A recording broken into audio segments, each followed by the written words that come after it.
Coming back, once again, Gilbert Morales Tips. Meron po tayong mga sariling tips at mga nanap kong prueba ngayong araw ng Saturday, June 6, 2026, third racing days ni Philippine Jockey Club San Felipe, Padre Garcia, Batangas City. Silipin po muna natin itong programa ko pong pinaprint. We have 7 races. May tagi-tagisang set ng winner take alls, pick 6, pick 5, pick 4 at last DD plus 1 at last extra double event. At tingin ko po sa lineup, may magandang dividendo po to kahit tikani pisan. Minsan kasi po pag saka manipis doon may mga mumu, kaya sana po makaraos ang ating mga Gilbert Morales tips. Ang tanging hangarin lang po na akin ulit yung ticket pong YT channel. Ang mapatama ko lang po kayo pinag-aaralan, sinisilip ang bawat prueba po niya sa mid page ng programa para meron po kasi inyo mabigyan ng magandang impormasyon at sariling pag-aaral. At humingi po ako ng konting pasensya kung medyo may nagsasabi, may nagko-comment, bubulil-bulil po tayo. Minsan po talaga pag kayo po umarap sa camera, talagang kailangan hindi po dapat magbabakid, kailangan dire-diretso ang ano. Humingi po ako ng konting pasensya kung medyo bulil-bulil po tayo. At yung mga bago or nadaan pa lang po dito sa akin maritik pong YT channel, Gilbert Morales Tips na po agad ang search. Diretso na po agad yan sa YouTube channel. Sa YouTube niya po yan para hindi na po tayo nagsa-search. At hindi ko na po tatagalin. Good luck and race number 1. 3-year-old and above maiden race. Mga placers. Start po ng winner take all event edition 12 meters. 7 horse po ang maglalaban-laban. Dito po, dalawa ang pili pero 3 entry. Puro first official run po ito. Unang tapak po sa actual run po nila to Etong dalawang pili ko pero 3 entry. Pang-primera ko po dito. Yung couple entry ni Ma'am Hans. Sir Hans. Yung 2 and 2A 2. Bakunawa. Ito ang ganda po ng novato run po nito. Halos di po ginalawan po ito. Gagabay po sa kanya si Jebe Hernandez. Couple entry 2A. Ito yung spoiler. Parehas bagong baba lang po nito. Kinuha ni Ma'am sa yung nakaraan po. Sabay-sabay po to. Ang panigunda, yung numero 7 na rin po, kabayan naman po ni Sir Puyat Connection, yung Samuana Judaka. Ito naman po, ang ganda ng performance po nito sa Novatoran niya po. Halos nandun na rin po sa meta. Ang gagabay po sa kanya si Jay Lazaro. Kaya dito po sa race number 1, ang primero ko po dito 2 and 2A2 Bakunawa, couple entry 2A spoiler. Panigunda numero 7 na si Samuan Judoka. Let's move on na po tayo sa race number 2, Pedro rating base last 5 division 17 to 41 point split bracket. Start po ng P6 event po nito with a distance of 39 meters. Ito 7 horse po maglalaban-laban. Dito po anybody's race po to, kahit tuhog sakitin po si Popoy Embasya, marami may panalo. Kaya magdagdag po tayo dito. Pang-primera ko na rin po dito, kabahay po ni Sir Melvin Raimundo, yung numero 3 na si Popoy Embasya. Sobrang baba na po nito, kaya pang-primera ko po siya. May 1.15.6 po to sa 1200 meters. Kagabay po sa kanya si Claro Espari Jr. noong May 8. Dito na rin po sa PJC. Third place po to kalalaki Julian. Yung siya nasa good up po dun si Quincy. Ang panigunda, ito po, veteran campaigner. Tingin ko po kung magkakaroon po ng pass spacing sa unahan, ito po yung pwede makarimate. Yung numero 6 na si I Love Mati. Ito may 1.21 po to .4 sa distance in 39 meters. Kagabay po sa kanya si Jomel Lazaro. Nung May 22, dito na rin po si PJC. Panalo po, pang-pito po to Kela Sultanov.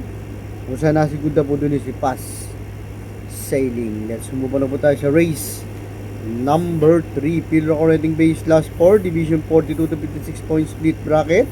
I-start po naman po ng peak 5 event po nito, another 39 meters, 6 horse po maglalaban-laban. Dito dalawa po ang aking pili. Pang-primera ko po dito, comebacking horse, stake race runner, parating na ako entry kay Open Billing, yung numero 3 na si Prime Billing. Sobrang baba na po nito.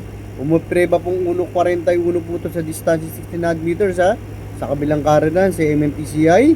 First official run niya po dito sa PJC. Ang gagabay po sa kanya si Jan Alvin Guzzi. Sa akin pa po, nakaraan, Patricio Ramos Dilema. Susubukan po siya ni El Supremo dyan, Alvin Guzzi.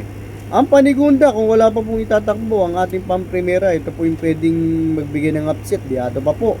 Pwedeng bandera, pwedeng sunod. Yung numero 1 na si Parish with Ron Sindamani ang tinatakbo. May 1.19.2 po to sa 39 meters.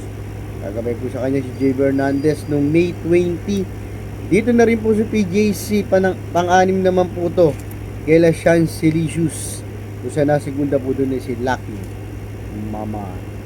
Let's move on na po tayo sa race number 4 at bago or dumaan po dito tayo sa ating maliit-maliit mong white channel. Humingi pa po ako ng support, pa-click naman po at subscribe at pakita na rin po notification bell para updated po kayo sa magagawin ko pang mga gatong video. Search na po Gilbert Morales Tips para diretso po agad sa inyong YouTube. Like and share, okay na po ako doon. Let's move on na po tayo sa race number 4, Pillar Connecting Base Last 4, Division 42 to 56 points split bracket. Start mo ng peak 4 event, Division 39 meters.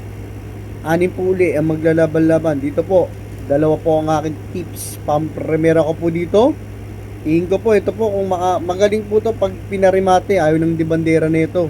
Kasi stretchable po to. Another LAPD connection. Yung numero 5 na si Little Charmer. Ito may 1.26 po to. 0.8 sa distansya 49 meters sa MMTCI.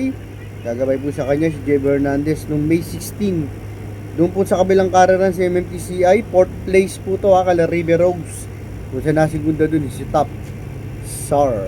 Ang panigunda, ito po yung tug sa Katie. Ito pang-5 naman po dun nakaraan, kaya panigunda ko lang po siya. Pwede magdala ng marcha. Yung numero 4 na si Boss Ako naman. Ito si Boss Ako naman, may 1.27 naman po to sa 49 meters.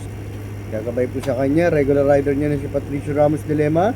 Nung May 16, doon na rin po sa takbo nila River Rose, 5th place naman po siya.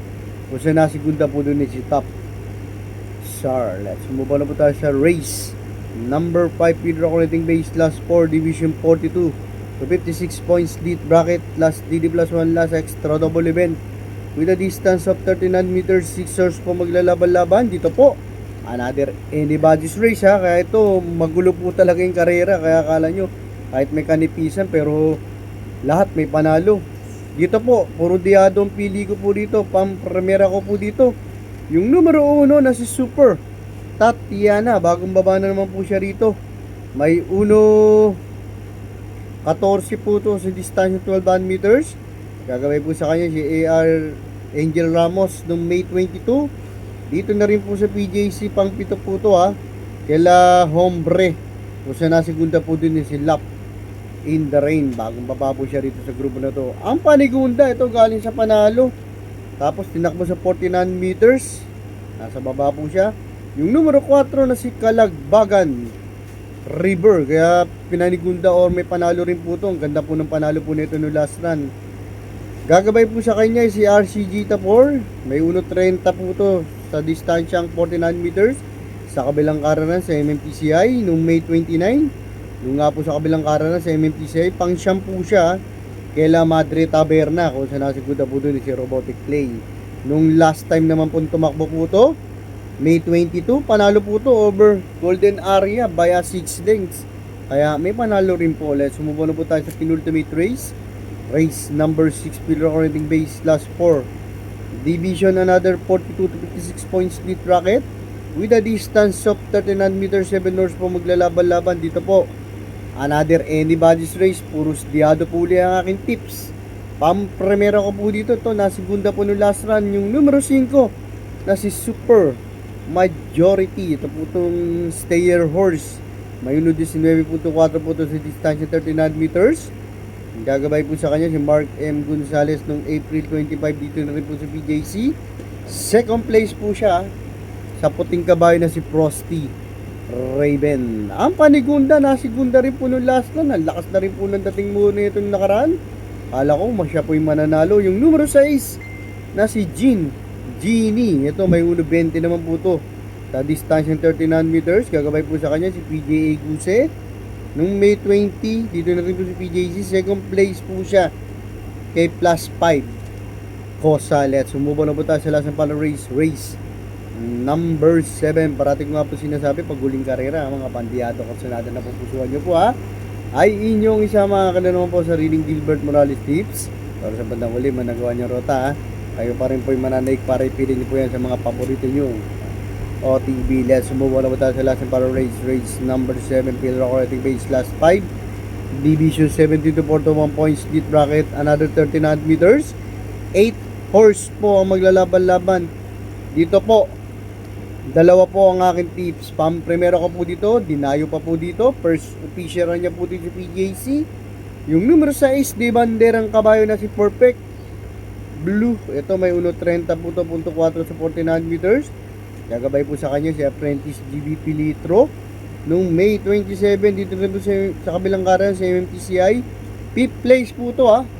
Kaya make a difference. Kung saan nasigunda po doon si Supreme Dynasty. Ang panigunda, ito po. Tingin ko po, ito po yung may Yamado po rito. Isang disunod na kabayo. Yung numero 4 na si Ginger Cat. Ito may 1.20.4 po to sa 39 meters. Gagabay po sa kanya si Dam Pilapil nung May 16. Sa kabilang kararan sa MMTCI, 3rd place naman po to. Kaya Gold Rush. Kung saan nasigunda po doon si May. Difference. At magka-thank you muna po kasi yung lahat tatanggap support ang bahan kayo sa mga Morales Church Gilbert Morales tips. Dating subscribers, patuloy nagla-like na share. Maraming salamat po sa inyo. Tignan po tatanggalin. Good luck and have a blessed Saturday. Thanks for watching.